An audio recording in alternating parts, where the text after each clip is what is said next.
en este caso vamos a poner en marcha un nuevo club que es el de producto turístico enfocado a las familias, el turismo familiar.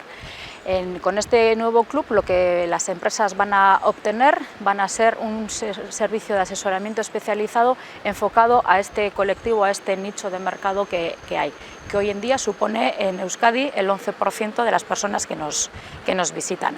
Con lo cual, para ello tendrán un servicio de asesoramiento que comenzará con una serie de visitas, conocer las empresas, ver qué están trabajando y hacerles un diagnóstico. Y después de este diagnóstico, pues identificarán las partes positivas que están haciendo y aquellas partes que necesitan unas ciertas mejoras. Y para ello se les dará también pues, un manual de buenas prácticas para que desarrollen su producto enfocado a este nicho de mercado que comentábamos. Y para ello también se contará con unas promociones, publicidades especiales para fomentar este tipo de turismo también en nuestro municipio, para hacerlo siempre pensando en las personas que nos visitan y que acaben con una sonrisa en la boca, en la cara y que quieran volver a visitarnos.